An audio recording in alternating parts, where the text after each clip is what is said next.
Okay, आज का जो हमारा लेसन है वो डबल कैंडलस्टिक पैटर्न से स्टार्ट होगा।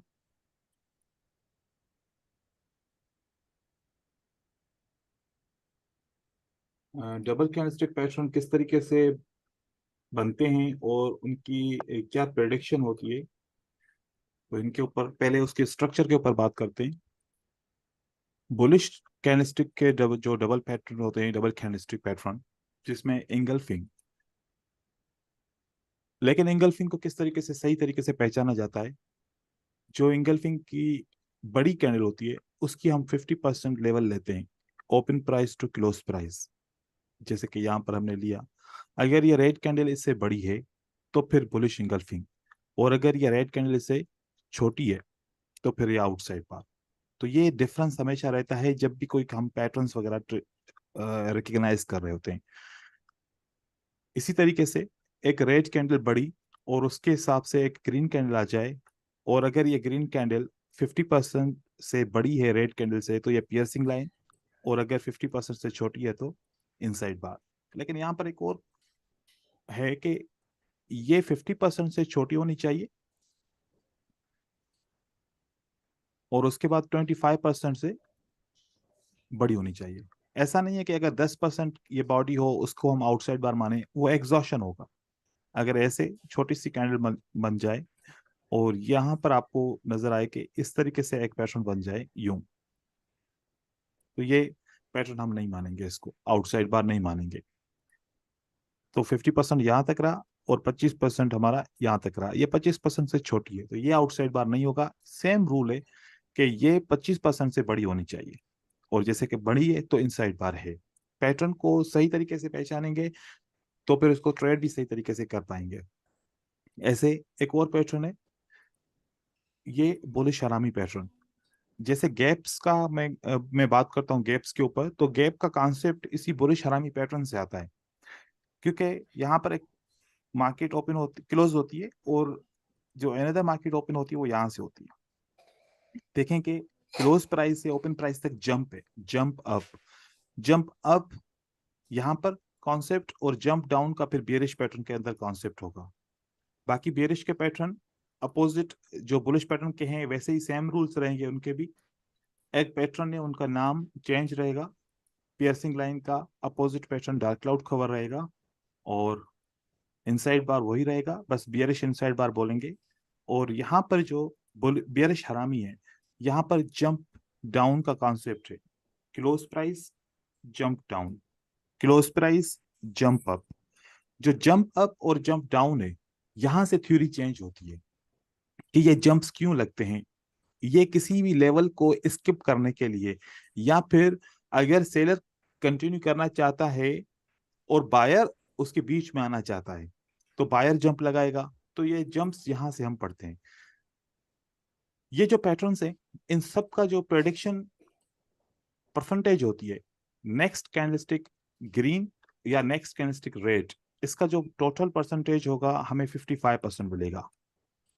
ज्यादा से ज्यादा अगर मार्केट अच्छी हो तो हमें 60% तक इसका विनिंग रेशो मिलता है, जो बाइनरी ऑप्शन के लिए ट्रेडिंग के लिए बेटर नहीं है। क्योंकि हम जब ट्रेड कर रहे होते हैं, $1 का ट्रेड करते हैं तो रिटर्न में हमें 80 सेंट मिलते हैं, और जब लॉस कर रहे होते हैं तो रिटर्न में हमें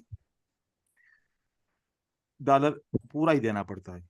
तो ऐसे अगर हम 10 ट्रेड करें जिसमें से 5 विन करें और 5 लॉस करें, तो विन जो करेंगे तो उससे $4 का प्रॉफिट होगा, और लॉस करेंगे तो $5 का उससे नुकसान होगा। तो एट द एंड हम फिर भी $1 माइनस में रहेंगे 50% रिजल्ट पे। 60% रिजल्ट पे हम ब्रेक इवन पे होंगे, ना हमें प्रॉफिट होगा और ना ही हमें नुकसान होगा।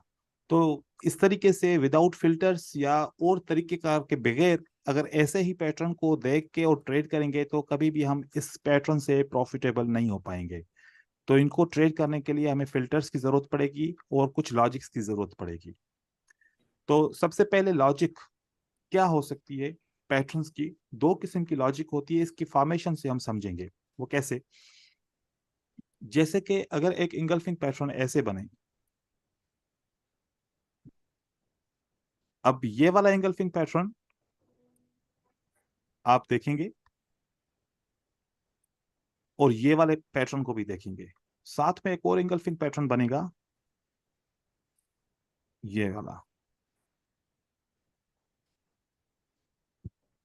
ये हैं तो सब इंगल्फिंग पैटर्न ही, लेकिन इनकी फॉर्मेशन चेंज है, इनकी रीडिंग चेंज है। और एक और इंगल्फिंग का पैटर्न बनेगा चौथा भी। तो मोस्टली पैटर्न्स डिफरेंट तरीके से फॉर्मेट होते हैं, हमेशा एक जैसे नहीं बनते। और इसके साथ एक और पैटर्न भी ऐड हो सकता है। और नहीं, ये इंगल्फिंग है ना, हम इंगल्फिंग की बात कर रहे हैं, मैं पियर्सिंग लाइन नहीं कर रहा। ये इंगल्फिंग ऐसे, ये देखिए। अब सारे पैटर्न में डिफरेंस है। जो पैटर्न काम नहीं करेगा मोस्टली, वो ये पैटर्न काम नहीं करेगा, और ये पैटर्न काम नहीं करेगा। क्यों? आप यहां पर एक चीज देखें, ये जो रेड कैंडल का कैंडल है, इसका विक और ग्रीन कैंडल का विक एक बराबर है, या फिर ग्रीन कैंडल का विक छोटा है। लेकिन यहां पर देखें, एक रेड कैंडल का विक और ग्रीन कैंडल का विक, ग्रीन कैंडल का विक इसको क्रॉस करता है डाउन की तरफ। जब डाउन की तरफ क्रॉस करे, ये माना जाता है कि ये सबसे ज्यादा स्ट्रॉन्ग पैटर्न है और इसकी विनिंग रेशियो सबसे ज्यादा होती है, मार्केट विदाउट रिट्रेसमेंट कंटिन्यू करती है। लेकिन जब विक बराबर हो, तो मोस्ट ऑफ द चांसेस क्या होते हैं, 45% यहां पर एक रेड कैंडल आती है। रिट्रेसमेंट भी हो सकती है, या फिर एक बड़ी कैंडल भी हो सकती है।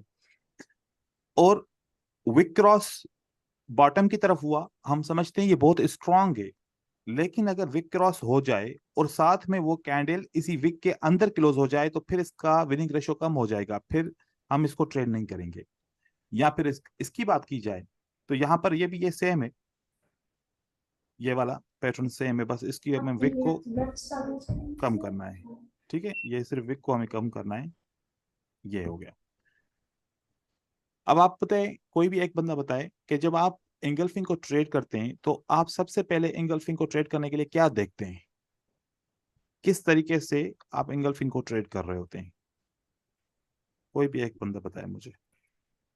सर ये जो आपका पहला वाला जो बुलिश इंगल्फिंग है, हम्म। इसको मैं तो पहला देखता था, पूरा प्रीवियस जो कैंडल है उसका हम्म। पूरा बॉडी ढक लिया, हम्म। पूरा बॉडी उसका अंदर आ गया, हम्म। तो उसको ही मैं फॉलो करता था तब। बट ठीक आगे है। तो पता चला तो इसका अंदर कोई काम करते नहीं। देखिए, अब हमें क्या पता चला, विक क्रॉस। अब ये विक क्रॉस पैटर्न कहाँ से आता है, ये कौन करता है? हमारे पास मार्केट में कितने किस्म के ट्रेडर हैं? दो किस्म के ट्रेडर हैं। एक होते हैं रिटेलर्स, हम सब कौन से ट्रेडर्स हैं? रिटेलर। रिटेलर्स।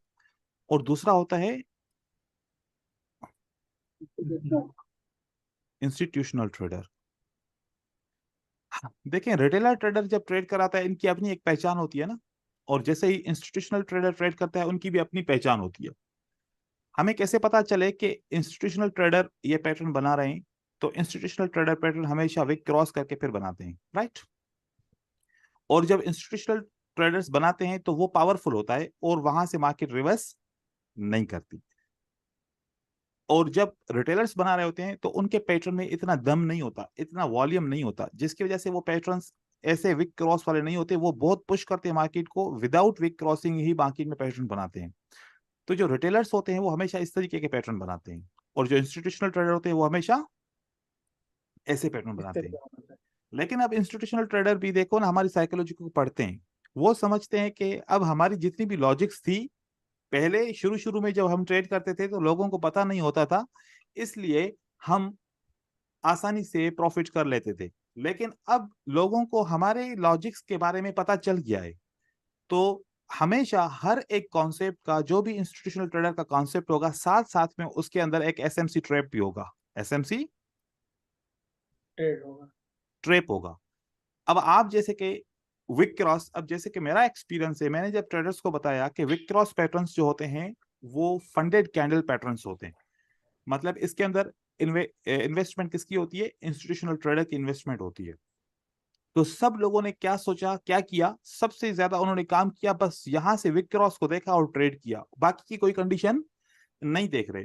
तो शुरू शुरू में मार्केट उस दिन बहुत अच्छी थी, उन दिनों में। तो लोगों ने इतना पैसा कमाया कि मैं आप लोग बताऊं, एक एक दिन में 4-4 हजार, 5-5 हजार डॉलर एक एक बंदा कमाता था। ठीक है।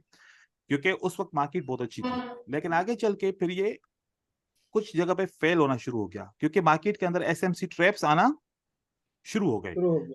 अब एसएमसी ट्रैप क्या था? नीचे से विक क्रॉस था, लेकिन किसके विक के अंदर क्लोज हो रहा था? Under sellers control. सेलर के कंट्रोल विक के अंदर ये वाला पैटर्न ट्रेड करते तो फेल होते थे। और दूसरा एक पैटर्न बनता था, जैसे कि ये एक रेड कैंडल बनती थी और इसके ऊपर विक, और यहां पर इसके नीचे भी विक। यहां पर हमने देखा कि ये नीचे वाला विक तो कंट्रोल होता था ऐसे, ऊपर वाली कैंडल इतना जाके फिर वापस आके इसी के अंदर क्लोज होती थी। ठीक है, अब नीचे से भी विक क्रॉस हो गया और साथ साथ में ऊपर से भी विक क्रॉस हो गया। और अगर देखा जाए तो ये कंट्रोल विक किसकी तरफ से है? सेलर की तरफ से। ये वाला पैटर्न कभी भी विन नहीं होता था, या ज्यादातर चांसेस जो इसके हैं वो विन नहीं होता। यहाँ पर सेल आ जाती है। तो हम दो तरीकों से देख रहे हैं।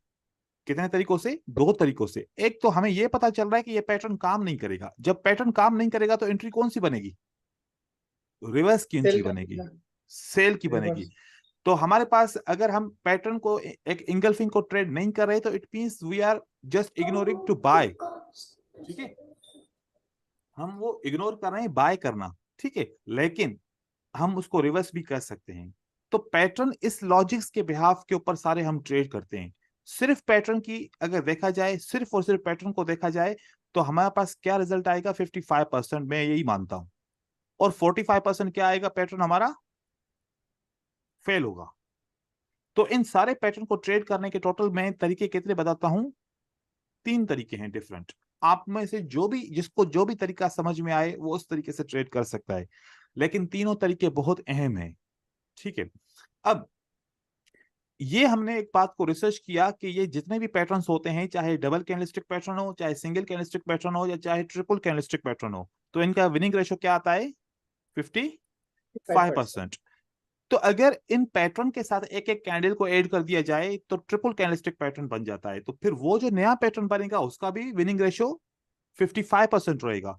तो कौन सी कैंडल उसके साथ ऐड करें तो यहां पर ट्रिपल कैंडलस्टिक पैटर्न बन जाएगा। देखिए, यहां पर एक इंगल्फिंग हमने बनाई और उस इंगल्फिंग में एक नॉर्मल या एक स्ट्रॉन्ग कैंडल ऐड की। हैमर, इन्वर्टेड हैमर और स्पिनिंग कैंडल हम ऐड नहीं करेंगे। इसके अलावा जो कंटिन्यूएशन कैंडल्स के अलावा जो कैंडल्स होंगी, नॉर्मल टाइप ऑफ कैंडल, वो ऐड करेंगे। और अगर इस तरीके की कैंडलस्टिक बन जाए तो तीन कैंडलस्टिक मिला के एक पैटर्न बनता है 3 आउटसाइड अप, और इसका भी विनिंग रेशो क्या रहेगा? 55%। और सारे पैटर्न ट्रेड कैसे करते हैं वो हम तरीका आगे चलते हैं, सिर्फ पैटर्न्स को रिकॉग्नाइज कर लें। अब इस पैटर्न की जो फॉर्मेशन है 3 आउटसाइड अप, इसको मॉरिस इंगल्फिंग भी बोलते हैं। दूसरे लफ्जों में एक मॉरिस ट्रेडर था, उन्होंने ये पैटर्न दरियाफ्त किया था। वैसे सिर्फ इंगल्फिंग का पैटर्न था, लेकिन उन्होंने पैटर्न दरियाफ्त किया कि अगर एक स्ट्रांग सी कैंडल या नॉर्मल सी कैंडल इसके अंदर आ जाए तो हम इस कंप्लीट को हम मॉरिस इंगल्फिंग कहते हैं। उसका नाम मॉरिस था। ठीक है, तो ये पैटर्न 3 क्यों बोलते हैं इसको? क्योंकि ये 3 कैंडलस्टिक हैं। और आउटसाइड क्यों बोलते हैं? कि सेकंड नंबर कैंडल इसके आउटसाइड क्लोज होती है, और आउटसाइड क्लोज प्राइस की होती है, भले विक के अंदर ही रहे कोई मसला नहीं, तो आउटसाइड क्लोज होती है। अब क्योंकि इसका डायरेक्शन अप की तरफ जा रहा है, 3 आउटसाइड अप।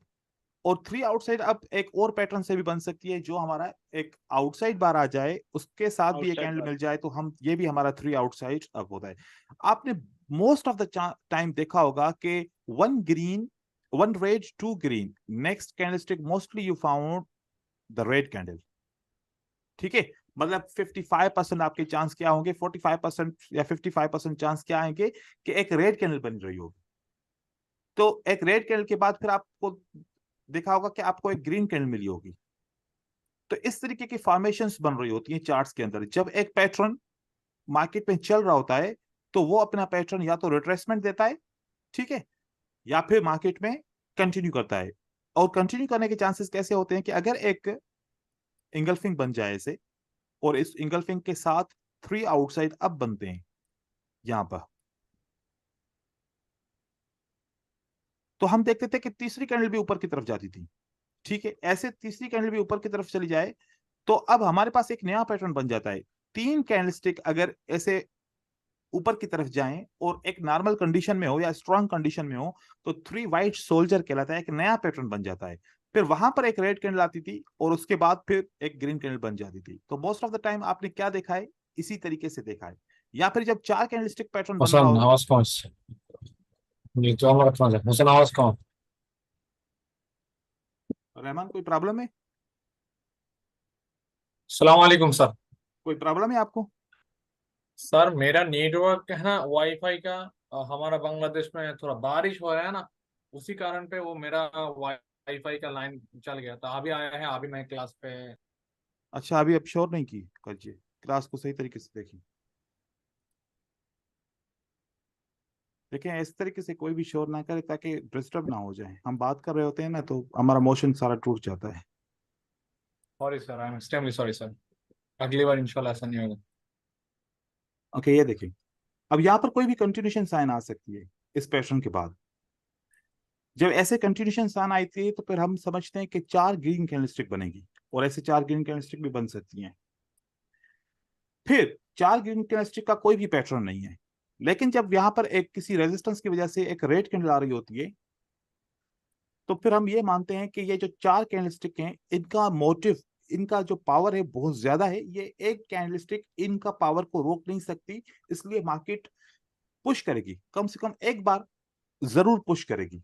तो यहां से अगर मार्केट पुश करे तो ऐसे पैटर्न्स बन रहे होते हैं। चार्ट के अंदर आपको ऐसे पैटर्न्स मिलते हैं, या तो एक रेड के बाद 2 ग्रीन, एक रेड फिर अगेन एक ग्रीन बनता है, या तो फिर एक रेड के बाद 2 ग्रीन पैटर्न बन के फिर एक और पैटर्न बनता है। तो ये वाला जो पैटर्न बन गया 3 वाइट सोल्जर बन गया, उसकी रिट्रेसमेंट आती है, फिर वो कंटिन्यू करता है पैटर्न। या तो फिर कंटिन्यूशन साइन आती है तो 4 कैंडलस्टिक बनती हैं और फिर मार्केट इस तरीके से कंटिन्यू करती है। तो ये सारे फॉर्मेट्स होते हैं, ये फॉर्मेट्स सब मिलके एक चार्ट बनाते हैं। ठीक है, हम पैटर्न्स जब क्लियर करेंगे तो हम एक चार्ट सीक्वेंस को पढ़ेंगे कि चार्ट किस तरीके से बन रहे होते हैं। तो 3 आउटसाइड अप पैटर्न बहुत इंपॉर्टेंट पैटर्न है, इसको आपने इग्नोर नहीं करना, क्योंकि मोस्ट ऑफ द टाइम हर एक बंदा जो ट्रेडर्स होता है ये समझता है कि इंगल्फिंग के बाद बायर स्ट्रांग हो गए तो अगली कैंडल ग्रीन बनेगी, लेकिन इसके चांसेस इतने ज्यादा नहीं होते। 55% as per the pattern chances हैं और 45% सेलर के भी चांसेस होते हैं। ठीक है, और बड़ी बात, मार्केट की ब्यूटी ऐसी है, कोई भी स्ट्रेटजी टेस्ट करो विदाउट फिल्टर्स टेस्ट करो, 55% से 60% रिजल्ट आएगा। कोई ऐसी दुनिया की स्ट्रेटजी नहीं है जिसका रिजल्ट 100% या 90% विदाउट फिल्टर्स आए। फिल्टर के साथ आपकी 100% स्ट्रेटजी बन सकती है, लेकिन विदाउट फिल्टर सारी स्ट्रेटजीज आप जो मन में सोचो, जो दिमाग में सोचो कि अगर ऐसे कैंडलस्टिक आए तो फिर अगली कैंडल ग्रीन बनेगी, या ऐसे कैंडलस्टिक आए तो फिर अगली कैंडल रेड बनेगी, तो आपका रिजल्ट 55 to 60% आएगा, इससे बढ़कर नहीं आएगा। क्योंकि मैं हर एक थॉट को, हर एक कॉन्सेप्ट को, सबको मैं टेस्ट कर चुका हूं, और वो पैटर्न्स इंडिकेटर्स बना के मैं टेस्ट कर चुका हूं। तो आप याद रखें कि कोई भी ऐसी स्ट्रेटजी नहीं होगी जो विदाउट फिल्टर्स आपको 100% दे। मतलब आपको सारे कॉन्सेप्ट समझने पड़ेंगे हर एक पैटर्न के और हर एक मूवमेंट के। फिर आगे देखें, 3 इनसाइड अप। यहां पर 3 आउटसाइड अप पहले पढ़ा और अभी हमने 3 इनसाइड अप। इसमें क्या डिफरेंस है? कोई एक बंदा मुझे डिफरेंस को बताए। जो डिफरेंस हमने समझा, इसको 3 इनसाइड अप क्यों कह रहे हैं हम? सर उसमें ये था कि रेड के बाद जो ग्रीन थी वो इनगल्फिंग वाला पैटर्न था। ग्रीन जो है ना वो रेड को मतलब क्रॉस कर रही थी। इसमें ये कि ग्रीन शॉर्ट है रेड से। ओके, ठीक है, ये हमारा फॉर्मेशन तो आपका सही है, लेकिन हम ऐसे कह सकते हैं कि सेकंड कैंडल आउटसाइड क्लोज हो रही थी रेड के, इसलिए वो आउटसाइड पैटर्न था, और ये अब सेकंड कैंडल इनसाइड क्लोज हो रही है तो फिर ये इनसाइड पैटर्न है। ठीक है, क्लोजिंग इसकी सेकंड कैंडल की इनसाइड है। अगर एक और चीज मैं पूछना चाह रहा हूं, क्या मैं इसको मान सकता हूं कि this is a 3 inside up? अगर ऐसा पैटर्न बन जाए,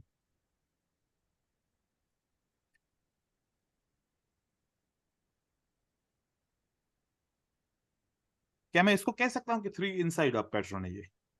नो नो नहीं सर। नहीं सर, मतलब नहीं सर। कि पैटर्न अगर 3 इनसाइड अप होगा तो इस कैंडल को इसके आउटसाइड क्लोज होना होगा। अगर इनसाइड क्लोज हो गया तो फिर क्या कहेंगे? फिर मैं आपको बता रहा हूं, देखें। फिर हम इस कैंडल को बोलते हैं WRB। इसको क्या बोलते हैं?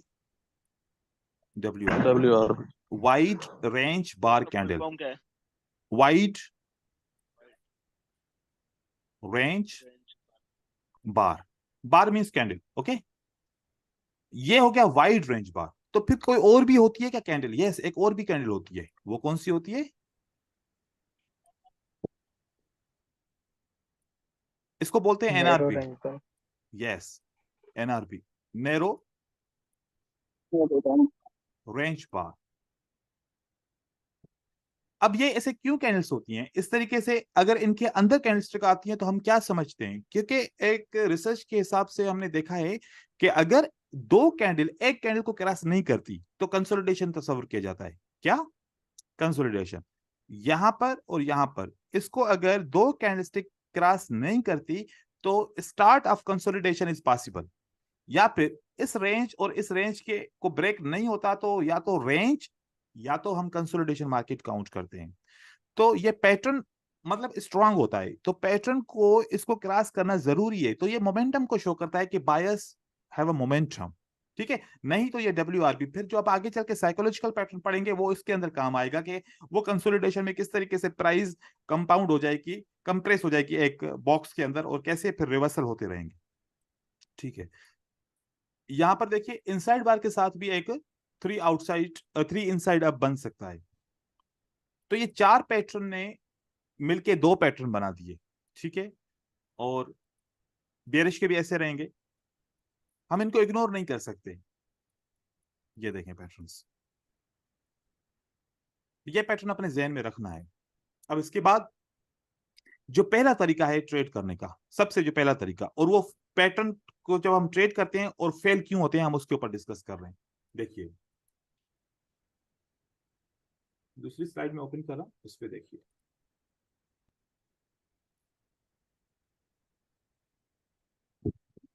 ये तरीका कौन सा है इंगल्फिंग को ट्रेड करने का? इस तरीके का नाम क्या है, क्या बोल सकते हैं इसको? सर रिट्रेसमेंट कह सकते हैं इसको, ओके, अगर जहां तक मुझे रिट्रेसमेंट। लग। ठीक है, रिट्रेसमेंट का कोई मुझे मतलब बताए जिसको आता हो कि रिट्रेसमेंट क्या होता है। सर जब एक स्मॉल कैंडल को जब लार्ज कैंडल क्रॉस कर लेती है तो उसकी विक को तो एक रिट्रेसमेंट आता है। ओके, ठीक है। देखें यहां पर क्या तीन कैंडलस्टिक पावरफुल होती हैं या नहीं होती अगर एक ही डायरेक्शन में आए तो? पावरफुल होते हैं सर। पावरफुल होती है। तो अब अगर बायर इंगल्फिंग बनाते हैं, बायर क्या बनाते हैं? इंगल्फिंग बनाते हैं, कोई भी पैटर्न बनाते हैं और पैटर्न को भी बना सकते हैं। तो बायर ने क्या सोचा होगा कि ये तीन जो सेलर हैं ये पावरफुल हैं, अगर मैं पैटर्न बनाता हूं तो जरूर ये एक्शन दिखाएंगे, रिएक्शन दिखाएंगे। तो रिएक्शन दो किस्म के होंगे। एक रिएक्शन होगा कि सेलर बोलेंगे कि अब बायर ने हमारे ऊपर काउंटर किया है तो हम वीक हो चुके हैं, और या फिर ये सेलर बोलेंगे चाहे बायर ने काउंटर भी किया है अभी तक हम वीक नहीं हुए। अगर वीक हो जाएंगे तो वो छोटी सी कैंडल इस जगह पे क्लोज हो जाएगी, इस जगह पर क्लोज हो जाएगी यहां पर। तो इसको हम बोलते हैं रिट्रेसमेंट। क्या बोलते हैं इसको? रिट्रेसमेंट। रिट्रेसमेंट। लेकिन अगर ये सेलर वीक नहीं हुए, ये सेलर वीक नहीं होते, तो फिर क्या होगा? फिर एक और नया पैटर्न बन जाएगा। डार्क क्लाउड कवर भी बन सकता है और इंगल्फिंग भी बन सकता है। बन सकते हैं। तो अब यहां पर सेलर्स क्या बोल रहे हैं? What they are telling, we are weak, right. और यहां पर सेलर्स क्या बोल रहे हैं कि नहीं अभी तक हम वीक नहीं हुए, हम मार्केट में कंटिन्यू करेंगे। कंटिन्यू करेंगे तो कौन सा पैटर्न फेल होगा? ये इंगल्फिंग पैटर्न फेल होगा, इसको इग्नोर करेंगे और फेल मार्केट हो को जाएगा। हम कंटिन्यू करेंगे। तो रिट्रेसमेंट का मतलब क्या होता है कि सेलर्स ने जो मोमेंटम के सेलर्स थे उन्होंने क्या बताया कि नाउ वी आर वीक, उस वजह से बायर स्टार्ट करते हैं ट्रेड। और बायर जब स्टार्ट करते हैं ट्रेड तो ट्रेड स्टार्ट करने के बाद हमारे पास ये कौन सा पैटर्न बना? आउटसाइड बार। अच्छा एक बार। अब हमें इंफॉर्मेशन सेलर की तरफ से क्या मिली थी? सेलर ने क्या बोला था यहां पर? वीक। वीक। तो यहां पर इंगल्फिंग के लिए तो हमने वेट किया कि सेलर्स बताएं कि हम वीक हो चुके हैं। अब ये आउटसाइड बार बना, तो आउटसाइड बार के क्या चांसेस होंगे विनिंग के? 55%। 5%। क्या समझते हैं, 55% होंगे? नहीं, अब इसके कितने परसेंट हो गए? 45। 80% होगा इसका। क्यों? क्योंकि इंफॉर्मेशन मिली ना। इंफॉर्मेशन में क्या लिखा था? यहां पर सेलर्स थे। ये सेलर्स कौन से थे? ये बड़े स्ट्रांग सेलर्स थे। स्ट्रांग सेलर्स ने आपको इंफॉर्मेशन क्या दी रिट्रेसमेंट की सूरत में? We are weak. Weak. जब वो वीक हो चुके हैं तो फिर इस आउटसाइड बार के बाद तो फिर मार्केट को ऊपर जाना चाहिए ना, क्योंकि बायर तो आ गए। हाँ, अगर वीक ना होते, अगर वीक नहीं होते, अब यहां पर जैसे कहें, मार्केट ऐसे डाउन आ जाता। ये देखिए, अब यहां पर ये सेलर्स ने क्या बोला? We are not weak, we are. Not weak. तो अब यहां पर सेलर के कैंडल के बाद कितने चांसेस रहेंगे? वो अब 80% रहेंगे। कितने? 80%। हाँ, अब यहां पर 80% रहेंगे। और यहां पर next candle will be the buyer candle, इसके 80% रहेंगे, क्योंकि यहां पर इंफॉर्मेशन सेलर्स ने क्या दी? We are week. और यहां पर सेलर्स ने क्या बोला? कि हम वीक वेरी नहीं स्ट्रांग। हैं, वी आर स्ट्रांग। तो ये पैटर्न कंटिन्यू करेगा। तो अब देखें कि डायरेक्ट पैटर्न को ट्रेड करते हैं हम, हमेशा लॉस होता है। और जब हम वेट कर रहे होते हैं कि डर के बारे कि अब दूसरा पैटर्न ट्रेड करूंगा तो वो भी लॉस हो जाएगा, और तब वो पैटर्न हमारे आंखों के सामने काम कर जाता है। फिर हम कहते हैं मैंने ये पैटर्न क्यों नहीं ट्रेड किया।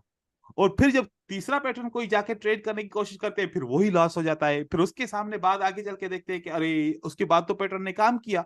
तो हम हमेशा किस गलत जगह पे ट्रेड कर रहे होते हैं? जहां पर एक न्यू एक्शन हो रहा होता है, जिसकी वजह से इंफॉर्मेशन कम होती है, हम उसी पैटर्न को ट्रेड करते हैं। और जब इंफॉर्मेशन कंप्लीट होती है, वो रीड नहीं कर पाते, जिसकी वजह से हम ट्रेड नहीं कर पाते। तो देखिए कि इस इंफॉर्मेशन के तहत ये जो इंगल्फिंग पैटर्न है, भले दिखने में कितना ही स्ट्रांग क्यों ना हो, लेकिन इसके पीछे कौन है? इसके पीछे सेलर स्ट्रांग है या वीक है? आप खुद सोचो। स्ट्रांग है सर। स्ट्रांग है।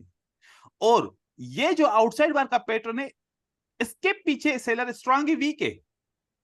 ये वीक है। वीक है सर। इसके वीक है। तो वीक जब सेलर होंगे और बुलिश का पैटर्न बनेगा तो ज्यादा विनिंग चांसेस होगा। और जब स्ट्रांग कैंडलस्टिक होंगी तो तब बुलिश पैटर्न का विनिंग रेशो कम रहेगा। इसी तरीके से यहां पर देखें कि यहां पर स्ट्रांग सेलर्स हैं और यहां पर बायर आया, लेकिन उसके बायर के बाद स्ट्रांग सेलर दोबारा मार्केट में आ गया, तो इस बायर का को क्या काउंट किया जाएगा? एज अ वीक काउंट किया जाएगा। और यह पैटर्न मार्केट को कंटिन्यू करेगा। आपने बाज़ औक़ात देखा होगा ऐसे, बहुत दफा ऐसे देखा होगा कि यहां पर एक और पैटर्न बना होगा और उसके बाद फिर एक और पैटर्न बना होगा, ठीक है, और वो पैटर्न भी काम किया होगा ट्रेंड के अंदर। तो देखते हैं कि यार यहां पर इस पैटर्न की भी कोई रिट्रेसमेंट नहीं आई और इस पैटर्न की भी कोई रिट्रेसमेंट नहीं आई। हम सोचते हैं कि ऐसा कौन सा तरीका होगा कि हम ये समझ लें कि इस पैटर्न के बाद रिट्रेसमेंट नहीं आएगी तो हम ट्रेड करें। तो रीजन आपके सामने बिल्कुल क्लियर है कि पहला पैटर्न जब हमारे पास कोई भी रिट्रेसमेंट नहीं देता, अगर ये वाला पैटर्न रिट्रेसमेंट दी, नहीं दी, इस पैटर्न ने रिट्रेसमेंट दी, नहीं दी, जब दो पैटर्न एक साथ रिट्रेसमेंट नहीं देते तो तीसरा पैटर्न रिट्रेसमेंट नहीं देता और 80% चांस होता है कि अगली कैंडल यहां पर रेड बनती है। ठीक है, ये सीक्वेंस होती है और इस सीक्वेंस को हम आगे चल के पढ़ेंगे, हमारे टॉपिक के अंदर शामिल है। ठीक है, इसके अलावा दूसरा तरीका क्या है?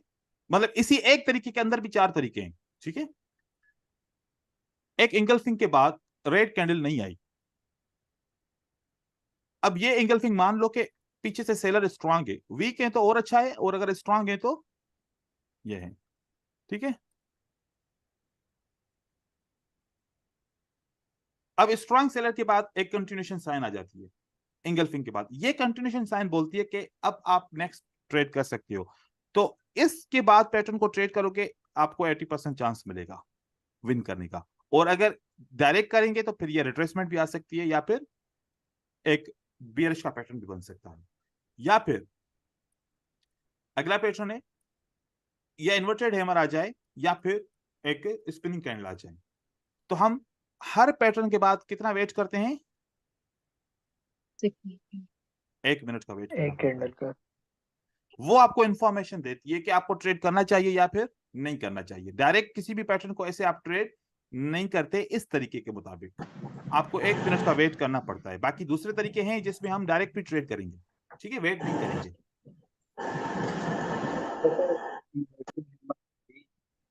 कैंडल होती है ये वाली। जसवीर, तुम्हारे साथ कितने बंदे बैठे हुए हैं? मैं अकेला हूँ सर। तो किससे बातें कर रहे हो? हम्म। आप ही से बोल रहा हूँ सर, मैं ये इन्वर्टेड हैमर जो है।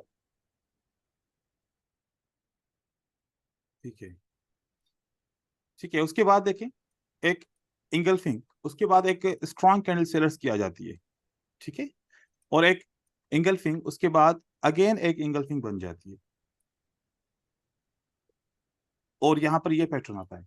इस ये जब पैटर्न बने किसी भी इंगल्फिंग के बाद, तो हम इसको बोलते हैं प्रोसेस ऑफ एलिमिनेशन। हम ट्रेड नहीं करेंगे इन पैटर्न के बाद, इनको बोलते हैं प्रोसेस ऑफ एलिमिनेशन। आपको आपको ये एलिमिनेट करना पड़ेगा। 1 मिनट आपने वेट किया, आपको मजीद 1 मिनट और वेट करना पड़ेगा, क्योंकि अगर एक इंगल्फिंग के बाद डार्क क्लाउड कवर बन जाता है, तो अब आप इसको अनफॉलो करोगे और इसको फॉलो करोगे। यहां पर ऐसे ही, अगर इंगल्फिंग अगेन बन गया तो इसको अनफॉलो करेंगे और इसको फॉलो आप करेंगे। यहां पर भी इस तरीके से, क्योंकि आपने देखा कि एक इंगल्फिंग के बाद एक 3 आउटसाइड अप बन गया। अब इसकी तरफ से कंटिन्यूएशन साइन या फिर रिट्रेसमेंट आ जाए, उसके बाद हम ट्रेड कर सकते हैं। या फिर ये वाला जो पैटर्न है, यहां पर एक डोजी आ जाए किसी भी किस्म का, तो हम इसको एलिमिनेट करेंगे, पैटर्न को ट्रेड नहीं करेंगे। ऊपर 4 जो वे हैं उससे ट्रेड कर सकते हैं, और नीचे के 4 वे से ट्रेड नहीं कर सकते। इसके अंदर किसी को कोई कंफ्यूजन? नहीं सर। सर नीचे वाला जो प्रोसेस ऑफ एलिमिनेशन, ये 5 नंबर पे आपने जो बोला था ना, आपने बोला है जो यानी 3rd नंबर जो कैंडल आपने इधर जो ड्राइंग किया है, हाँ। उसके अंदर आपने बोला है इस तरह के कैंडल आएगा तो नहीं करना। अ, मेरा सवाल ये है, इसको थोड़ा और भी एक दफा रिपीट कीजिए, मैं पूरा समझा नहीं। इसको, हाँ हाँ सर, ये वाला ये सर। अगर एक इंगल्फिंग के बाद हमने 1 मिनट का वेट किया, ठीक है, तो हम ये एक्सपेक्ट कर रहे थे कोई ना कोई कंटिन्यूएशन साइन आएगी, ठीक है, या फिर एक रिट्रेसमेंट आएगी। इन चारों में से कोई भी चीज नहीं आई। लेकिन यहां पर क्या बन गया, एक स्ट्रांग सी या फिर एक नॉर्मल सी कैंडल बन गई। तो जब नॉर्मल कैंडल बन गई, तो ये और ये मिला के क्या बन गया, एक पैटर्न बन गया, 3 आउटसाइड अप पैटर्न बन गया, ठीक है। 3 आउटसाइड अप एक नया पैटर्न है। तो नए पैटर्न के लिए फिर दोबारा हमें वेट करना पड़ेगा, उसकी कंटिन्यूएशन साइन आए या उसकी रिट्रेसमेंट की कोई भी कैंडल आ जाए, फिर हम उसको ट्रेड कर सकते हैं, ठीक है। आप 1 मिनट आपस में डिस्कस कीजिए, मैं 1 मिनट में आ रहा हूँ, कोई डोर पे आ रहा है, ठीक है। जी।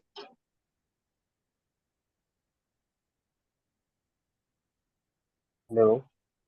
तो ये भैया हेलो, ये एलिमिनेशन वाला जो कॉन्सेप्ट था, इसमें जैसे 3rd 4th 5th और 6th का कहा गया था, सर ने इनको पूरे को मतलब एलिमिनेट करने के लिए कहा है, या जैसे 3rd में कहा है कि एक रेड है और जो ग्रीन है उसे एनगल्फ कर रही है, तो उसको माइनस करके आपको रेड को देखकर ट्रेड करना है। थर्ड में भी मैं जो वही कहा था, फोर्थ में भी। जो है ना, वो समझ गया। यार ये 3 4 5 मेरा सर में ऊपर के गया। ये ओके, तुम्हारा वीडियो देखना पड़ेगा। सर ने ओके, कहा है देखें, कि जब ये 3 मैं नंबर रिपीट कर रहा हूँ, मैं रिपीट कर रहा हूँ, देखें, सर पूरा रिपीट करो सर, ठीक है, पूरा पूरा रिपीट रिपीट करो। करते हैं। हम दूसरे पैटर्न के ऊपर रिपीट कर रहे हैं, ठीक है। ये एंगल्फिंग हो गया। जी। अब हम अगर दूसरा पैटर्न हो तो वो कैसे ट्रेड करेंगे, देखें।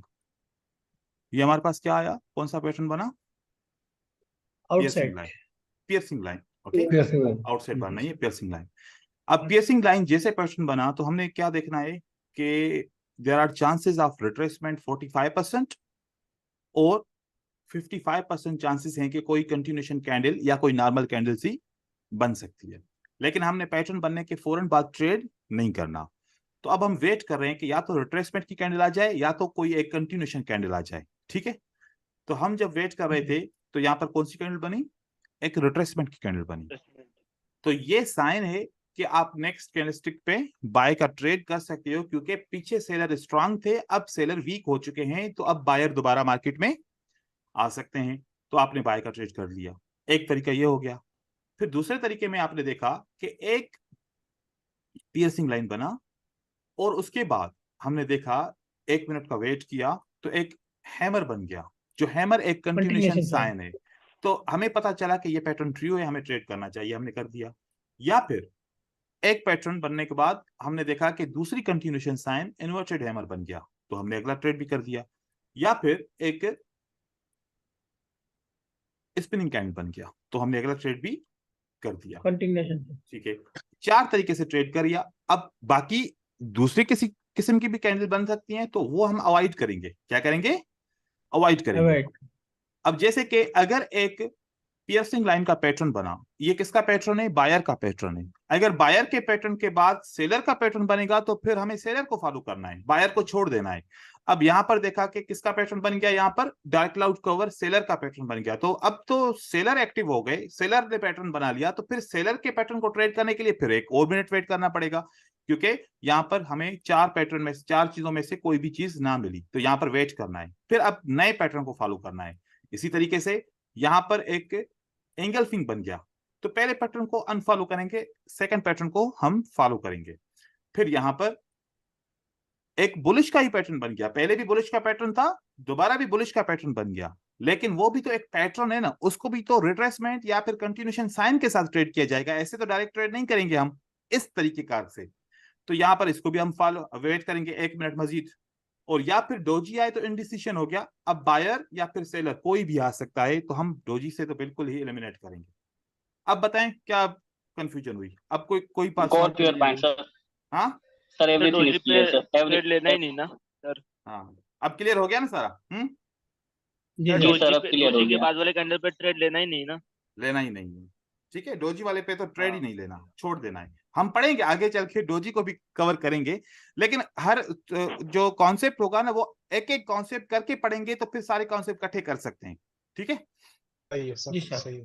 तो ये पैटर्न। और सर अगर हाँ एक बोलिए। पैटर्न में दूसरा पैटर्न बन गया तो पहले वाले पैटर्न को छोड़ के दूसरे पैटर्न को कंटिन्यू करना है, फिर तीसरा पैटर्न बना, फिर पहले वाले को, दूसरे वाले को छोड़ो, तीसरे वाले को फॉलो करो, मतलब कि कभी कभार 3-3 4-4 5-5 मिनट भी वेट करना पड़ेगा। जी हाँ, जब तीसरा और चौथा तीसरा पैटर्न बन गया, तीसरा पैटर्न पे कंटिन्यूएशन या रिट्रेसमेंट आया तो ट्रेड लेना है। जी बिल्कुल, क्योंकि हम तरीके, मैंने आपको क्या बताया कि टोटल पैटर्न्स को ट्रेड करने के कितने तरीके हमारे पास?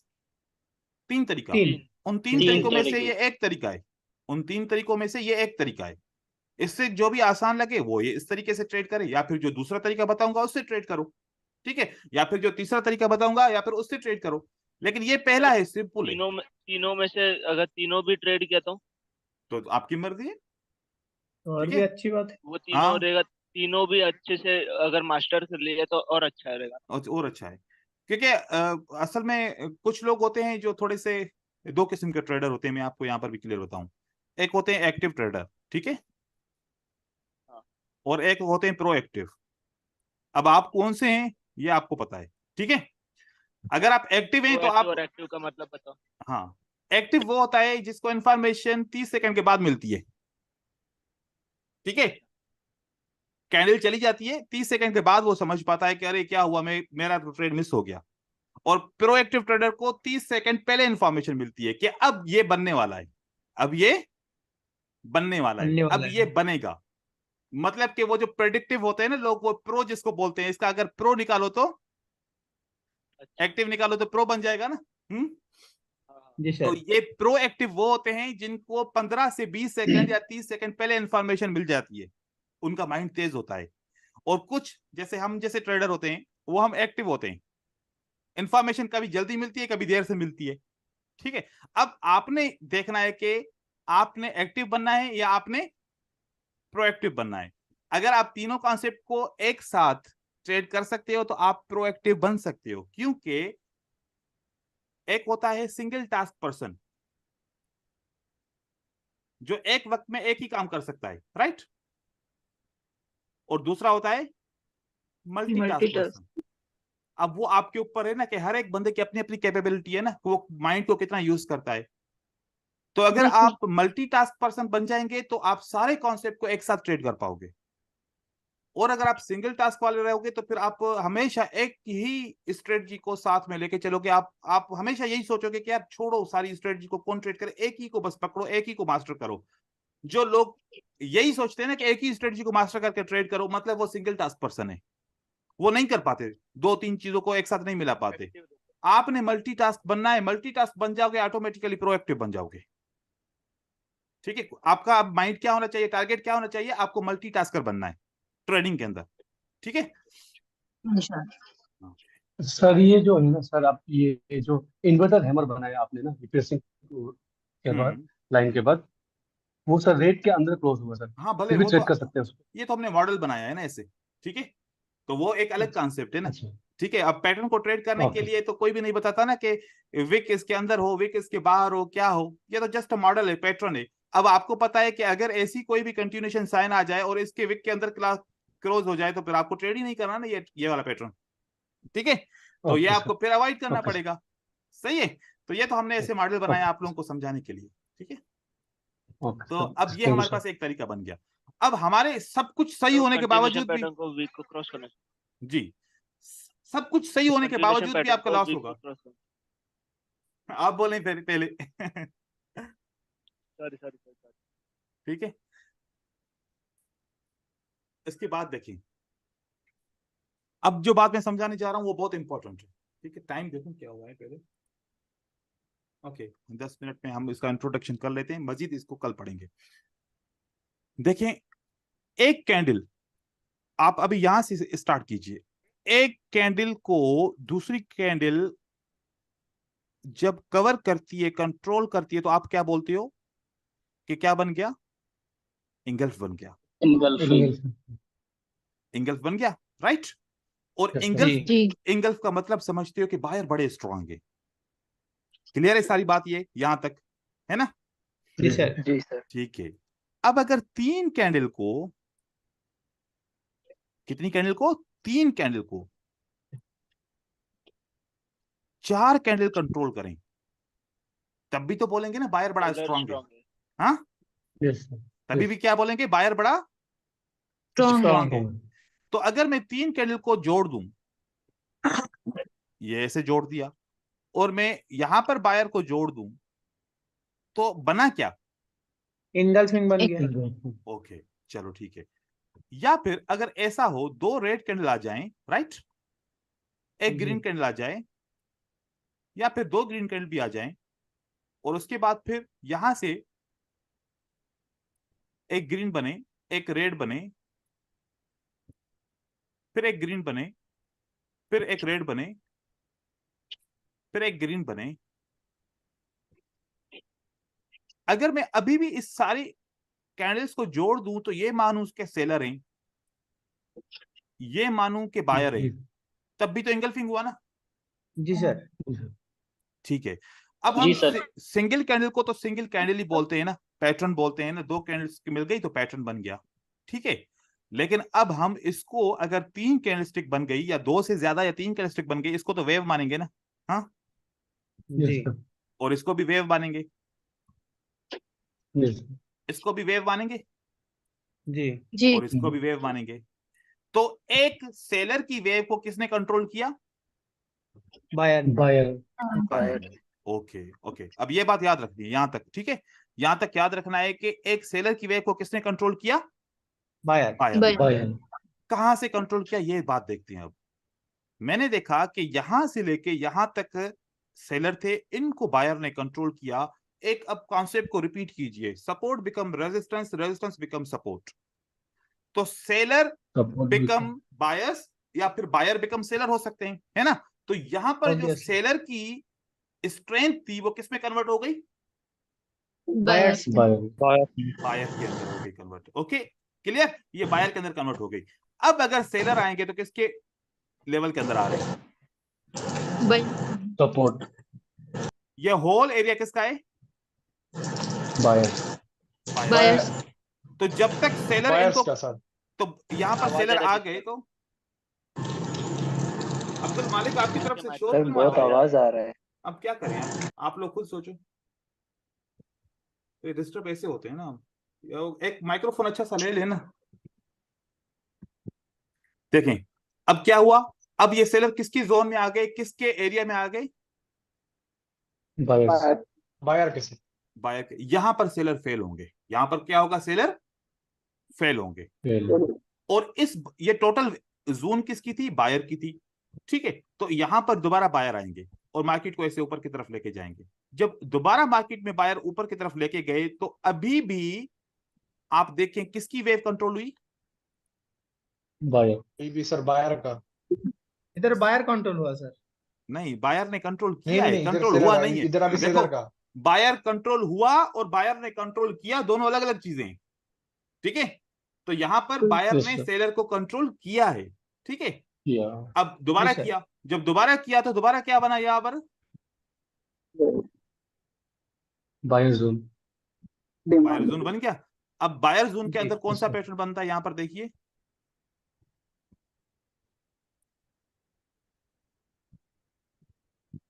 ये पैटर्न काम नहीं करेगा, फेल होगा। क्यों? क्योंकि ये पैटर्न किसकी जोन में बना है? बायर जोन में सेलर बायर पैटर्न का। तो ये एंगल्फिंग का पैटर्न फेल होगा। ये पैटर्न क्या होगा? फेल होगा। फेल अब होगा। अब 1 मिनट वेट कीजिए, अब दोबारा देखिए। अब ये जो एंगल्फिंग बना है वो किसकी जोन में बना है? बायर। देखिए, का। अब ये एंगल्फिंग किसकी जोन में बना? किसी की भी जोन में नहीं बना। किसी की भी जोन में बना है? नहीं। अभी तक जोन कहां पर है? नीचे है। तो ये पैटर्न काम करेगा। अब दोबारा कौन सा पैटर्न बना? 3 आउटसाइड डाउन। तो ये अब पैटर्न फेल होगा, क्योंकि ये पैटर्न किसकी जोन में बन गया? एक बायर जोन में बन गया। तो यहां से बायर मार्केट में ऊपर की तरफ आएगा दोबारा। तो जब वेव कंट्रोल होती है तो उसी वेव के गैप के साथ पैटर्न बनेगा, काम करेगा। वेव के अंदर पैटर्न बनेगा, काम नहीं करेगा। तो पैटर्न के फेल होने का ये चांसेस होते हैं, सबसे ज्यादा ये प्रॉब्लम होता है। हम तो सिर्फ एक कैंडलस्टिक को या हम एक सपोर्ट एंड रेजिस्टेंस को देख रहे होते हैं, लेकिन जो वेव कंट्रोल होती है, जब support become resistance, resistance become support हो सकती है, तो बायर बिकम सेलर्स हो सकते हैं ना, क्योंकि वहां पर सारा कंट्रोल बायर की तरफ चला जाता है। और अगर सेलर उसी बायर के कंट्रोल में आ जाएंगे तो ये बायर तो दोबारा मार्केट में आएंगे। तो आपने अक्सर देखा हुआ है कि जब भी एक वेव बनती है, ऐसे वेव कंट्रोल होती है, तो दूसरी वेव आके यहां से ही क्यों ऊपर जाती है, फिर अगर तीसरी वेव आती है तो यहां से ही टच करके क्यों ऊपर जाती है, फिर चौथी वेव आती है तो यहां से ही मार्केट ऊपर क्यों जाती है। सोचे ना कि ये कोई तो लॉजिक है ना। यहां पर भी बायर ने कंट्रोल किया, बायर ने टच लिया, मार्केट ऊपर गया। यहां पर भी बायर ने कंट्रोल किया, टच लिया, मार्केट ऊपर चली गई। तो बहुत सारे पैटर्न हमारे यहां पर फेल हो जाते हैं। हम अक्सर क्या करते हैं, 5 मिनट का सेल अप ट्रेंड में करते हैं। तो जब यहां पर 5 मिनट का सेल कर रहे थे, 2 मिनट नीचे आता है, 4 मिनट या 3 मिनट ऊपर चला जाता है, हमारा ट्रेड लॉस हो जाता है। क्योंकि वो पैटर्न एक ऑर्डर फ्लो, इसको बोलते हैं ऑर्डर फ्लो। जो ये कंट्रोल हो जाता है ना बायर का, ये बायर का ऑर्डर फ्लो है, राइट। ऑर्डर फ्लो मतलब जिसके अंदर बहुत ज्यादा बायर के ऑर्डर्स हों।